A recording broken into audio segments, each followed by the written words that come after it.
तर लातूरमधील ही दृश्य आपण पाहतो आहोत। लातूरमध्ये आता देशमुख कुटुंब हे मतदानासाठी बाहेर पडलेलं आहे। रितेश देशमुख, जेनिलिया देशमुख हे आता मतदानाचा हक्क बजावण्यासाठी निघालेले आहेत। संपूर्ण देशमुख कुटुंब एकत्रच मतदान करण्यासाठी या ठिकाणी निघाले। आपण पाहतोय की आमदार धीरज देशमुख, त्यांच्या पत्नी, त्याचबरोबर मातोश्री अभिनेते रितेश देशमुख, त्यांच्या पत्नी जेनिलिया, हे संपूर्ण कुटुंब आता मतदानासाठी या ठिकाणी दाखल झालेलं आहे। लातूरमध्ये सुधाकर शृंगारे विरुद्ध शिवाजी काळगे असा सामना रंगतोय आणि सर्वात महत्त्वाचं म्हणजे देशमुख फॅमिली या ठिकाणी सर्वांचंच आणि या निवडणुकीचं लातूरमधील केंद्रबिंदू आहे। तर शिवाजीराव काळगे हे अमित देशमुख यांच्या निकटवर्तीय मानले जातात आणि त्यामुळे अमित देशमुख स्वतः या प्रचारामध्ये बरेचसे सक्रिय होते आणि आता सकाळच्या वेळेलाच मतदान करण्यासाठी म्हणून देशमुख कुटुंब एकत्रच या ठिकाणी आलेलं आहे। रितेश देशमुख, जेनिलिया देशमुख आपला मतदानाचा हक्क बजावण्यासाठी इथे आले। दरम्यान सकाळी 7 वाजताच अमित देशमुख यांनी आपलं मतदान केलेलं आहे। सपत्नीक त्यांनी मतदानाचा हक्क बजावला आणि त्यानंतर आता विलासराव देशमुख यांच्या पत्नी, त्याचबरोबर दोन्ही पुत्र अर्थात धीरज देशमुख आणि रितेश देशमुख, त्याचबरोबर जेनिलिया देशमुख हे देखील मतदान केंद्रावर दाखल झालेले आहेत आणि आपल्या मतदानाचा हक्क ते पार पाडतात। तर विलासरावांपासूनच एकूणच लातूर हा काँग्रेसचा बालेकिल्ला म्हणून ओळखला जात होता। मात्र मोदी लाटेमध्ये 2014ला हा मतदारसंघ भाजपकडे गेला।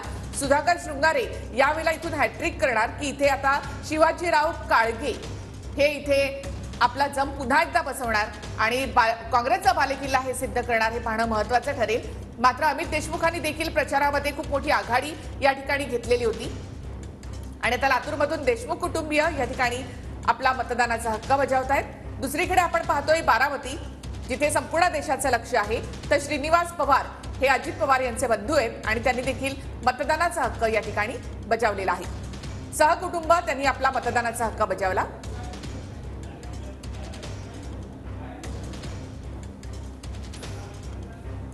तर लातूरमधील ही दृश्य आपण पाहतो आहोत। लातूरमधील मतदान केंद्रावर देशमुख कुटुंब आता पोहोचलेलं आहे। लातूरमधील राजकारणाचं केंद्रबिंदू म्हणून देशमुख कुटुंबाकडे पाहिलं जातं। काँग्रेसचा बालेकिल्ला असलेला लातूर या ठिकाणी काँग्रेसचे उमेदवार शिवाजीराव काळगे विरुद्ध भाजपचे उमेदवार आणि विद्यमान खासदार सुधाकर शृंगारे असा जोरदार सामना आहे। अमित देशमुख यांनी शिवाजीराव काळगे यांच्यासाठी संपूर्ण मतदारसंघ पिंजून काढलेला आहे। धीरज देशमुख हे देखील सर्वच ठिकाणी आपल्याला प्रचार करताना पाहायला मिळाले। आज सकाळी 7 वाजता अमित देशमुखांनी मतदान केलं आणि त्यानंतर आता उर्वरित देशमुख कुटुंब हे मतदानासाठी मतदान केंद्रावर पोहोचलंय। तर लातूर शहरामधून अमित देशमुख हे काँग्रेसचे आमदार आहेत, तर लातूर ग्रामीणमधून धीरज देशमुख हे काँग्रेसचे आमदार आहेत। अमित देशमुख, धीरज देशमुख यांनी या ठिकाणी शिवाजीराव काळगे यांच्यासाठी मोठा प्रचार केला होता आणि ही दृश्य आपण इथे पाहतो की रितेश देशमुख, जेनिलिया देशमुख या ठिकाणी मतदानासाठी आलेले आहेत। एक्सक्लुझिव्ह दृश्य लातूरमधली। रितेश देशमुख आणि जेनिलिया आपल्या आईंसह म्हणजे वैशाली देशमुख यांच्यासह या ठिकाणी मतदानाचा हक्क बजावण्यासाठी आले।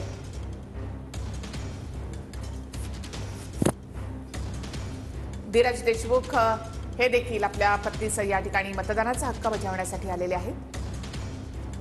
तर संपूर्ण देशमुख कुटुंब या ठिकाणी मतदानाचा हक्क बजावत आहे।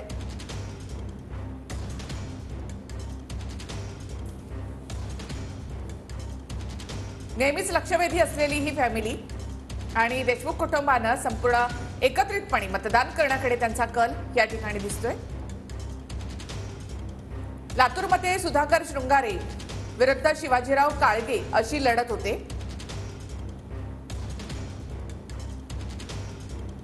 आणि आता मतदानासाठी संपूर्ण देशमुख कुटुंब या ठिकाणी दाखल झाले।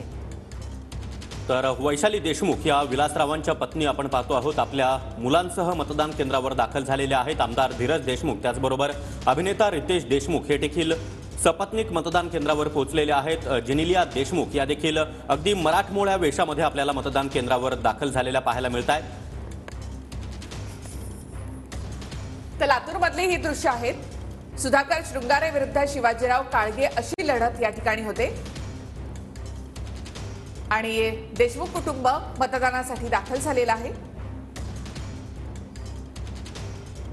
लातूरमध्ये एकत्रच ते मतदान करतायत। लातूर शहर आणि ग्रामीण या दोन्ही ठिकाणी अमित देशमुख आणि धीरज देशमुख हे आमदार आहेत।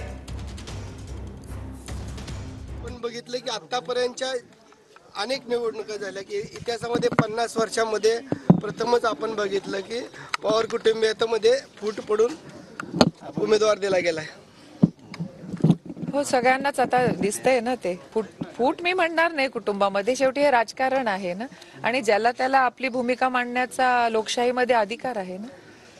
असं जरी असलं तरी आपण बघितलंय की अख्ख्या कुटुंबामध्ये अख्खं कुटुंब एका बाजूला आणि अजितदादांचं कुटुंब एका बाजूला होतं. त्याच्यावर आता मी कसं काय देणार? म्हणजे आहे ते आहे ना, जे वस्तुस्थिती तुम्हाला सगळ्यांना दिसलेलीच आहे. काय होईल नक्की आई आज आताच्या आवर्जून निवडणुकीत? होते. आज दादांनी घेताना की आई माझ्या सोबत आहेत असं त्यांनी त्यांना स्टेटमेंट दिलं. दाखवलं आणि सांगितलंय. असेल त्यांनी सांगा. आता त्याच्यावर मी कसं काय बोलणार ना? शेवटी आईंना आपण ह्याच्यामध्ये न घेतलेलंच बरं. शेवटी कशाला ना, वडीलधाऱ्यांना आपण नाही ह्याच्यात ओढू आपण कधीच. असं म्हटलं होतं की अजित पवारांनी घेतलेला निर्णय हा त्यांच्या आईंना देखील पटलेला नव्हता. मात्र आज अजित पवारांनी स्वतः आई घेऊन आले आणि त्या संदर्भात त्यांनी क्लिअरिफिकेशन दिलं की माझी आई माझ्यासोबत आहे.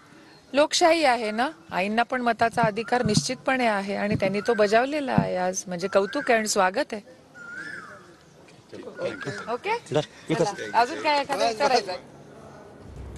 तर बारामतीमध्ये आपण पाहिलं की शर्मिला श्रीनिवास पवार यांनी देखील मतदानाचा हक्क बजावला. आणि आता ही लातूरमधली ही दृश्य आहेत. वैशाली देशमुख, दीपशिखा देशमुख यांनी देखील मतदानाचा हक्क बजावला आणि आता रितेश देशमुख आणि जेनेलिया आपला मतदानाचा हक्क बजावत आहे. अभिनेत्री जेनेलिया देशमुख आणि अभिनेता रितेश देशमुख हे आपली पत्नी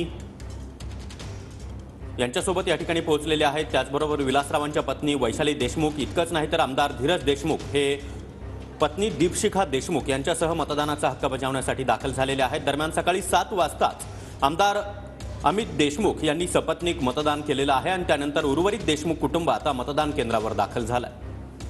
तर इथे एक दृश्य आहेत लातूरमधली. लातूरमध्ये रितेश देशमुख आणि जेनेलिया देशमुख मतदान करताना. लातूरमध्ये 2 काँग्रेसचे, 2 राष्ट्रवादीचे, एक अपक्ष आणि एक भाजपचा आमदार आहे. एकेकाळी काँग्रेसचा बालेकिल्ला म्हणून ओळखला जाणारा हा मतदारसंघ मात्र 2014च्या मोदी लाटेमध्ये हा मतदारसंघ भाजपकडे गेला आणि त्यानंतर 2019 मध्ये सुद्धा तो भाजपकडेच राहिलाय. त्यामुळे यावेळची लढाई अत्यंत अटीतटीची आहे. शिवाजीराव काळगे विरुद्ध सुधाकर शृंगारपुरे अशी लढत या ठिकाणी होते. सुधाकर शृंगारे हे विद्यमान खासदार आहेत, तर डॉक्टर शिवाजी काळगे हे नेत्रशल्य चिकित्सक आहेत. शिवाजीराव काळगे यांचा दवाखाना लातूरमध्ये आहे आणि मोठ्या प्रमाणामध्ये त्यांची एक स्वच्छ चरित्र, स्वच्छ चेहरा अशी देखील ओळख आहे. आणि देशमुख कुटुंब नुकतंच मतदानाचा हक्क बजावून आता मतदान केंद्राबाहेर पडत आहे.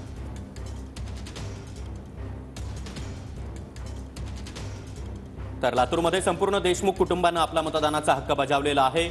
विलासरावांच्या पत्नी वैशाली देशमुख यांनी आपल्या 2 मुलांसह मतदान केलं. नक्कीच. दुसरी दृश्य आपण पाहतो. नारायण राणे रत्नागिरी सिंधुदुर्गमधून पहिल्यांदाच निवडणूक लढवत आहेत आणि आता त्यांचं औक्षण केलं जात आहे नीलम राणे यांच्याकडनं. आणि काही वेळातच आता राणे मतदानासाठी इथून बाहेर पडतील.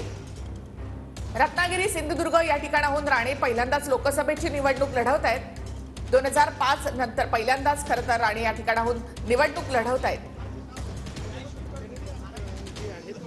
युवकांसाठी काय संदेश देताल? कशा पद्धतीने आपण वोटिंगसाठी एवढं लांबून आलता? नाही, हे तर माझं गाव. हां, नाही, हे तर बावळगाव तर आमचं गाव आहे. तर वोटिंग करणं जरुरी आहे अँड मला वाटते की प्लीज जाऊन वोट करा. थँक्यू.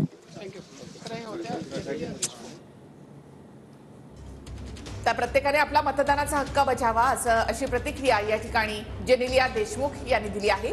काही वेळापूर्वीच देशमुख कुटुंबानं आपला मतदानाचा हक्क बजावलेला आहे. लातूरमधील बाबळगाव इथल्या मतदान केंद्रावरील ही दृश्य आपण पाहतो आहोत. बाबळगाव हे देशमुखांचं मूळ गाव. या ठिकाणी त्यांनी मतदान केलेलं आहे. वैशाली देशमुख त्याचबरोबर आता रितेश देशमुख यांनी देखील मतदानाचा हक्क बजावला आहे.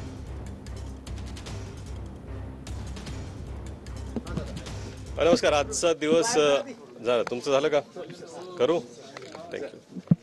आणि आजचा दिवस अत्यंत महत्त्वाचा आहे आणि सर्वांनीच बाहेर जाऊन मतदान करावं. आपल्या परिवारातले आपले मित्र, आई वडील, घरातून जे बाहेर जाऊ शकत नाहीत, वृद्ध आपले आजी आजोबा असतील, आई वडील असतील, त्यांना कृपया घेऊन जा.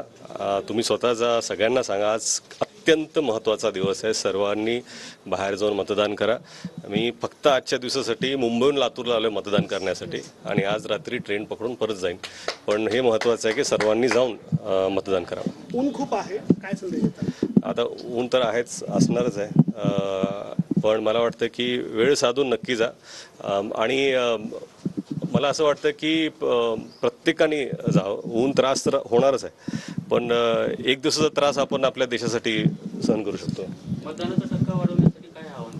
मी तेच आत्तापर्यंत तेच सांगत होतो की मतदानाचा टक्का जर वाढवायचा असेल, काय की प्रत्येक वेळा आपल्याला वाटतं की आपल्या मताने काय फरक पडणार आहे, एवढे सगळे तर चालले तर जाऊ द्या, कुठे हा त्रास घ्यायचा. हा त्रास खरं घेणं, जर तुम्हाला वाटत असेल की आजचा दिवस मतदानाला जाणं म्हणजे त्रास आहे, तर हा त्रास आजचा दिवस सहन करणं फार गरजेचं आहे. हे तुमच्यासाठी गरजेचं आहे, राज्यासाठी गरजेचं आहे आणि देशासाठी गरजेचं आहे. हाँ हिंदी, हाँ मैं सभी लोगों से गुजारिश करूंगा कि आप कृपया अपना मतदान ज़रूर जाकर करें. आप खुद जाएं. मुझे लगता है कि बहुत सारी जो नई पीढ़ी है, जो पहली बार मतदान करने वाले हैं, ये बहुत ज़रूरी है कि आप लोग ज़्यादा जोश से जाएं, क्योंकि आपकी आवाज़ है ये बहुत सुननी बहुत ज़रूरी है. और मैं यही दरख्वास्त करूंगा कि जो भी युवक है अपने घर पे जो वृद्ध माँ बाप है, दादा दादी है, चाचा चाची है, उन्हें भी लेके जाइए. बहुत बार ऐसा होता है कि उन्हें ऐसा लगता है कि जाने में थोड़ी तकलीफ है, लेकिन अपने देश का सवाल है, अपने राज्य का सवाल है, आपके ज़िले का सवाल है, तो उसके लिए आप ज़रूर जाकर वोट करें. 2 फेजेस हो चुके हैं, आज तीसरा फेज़ है.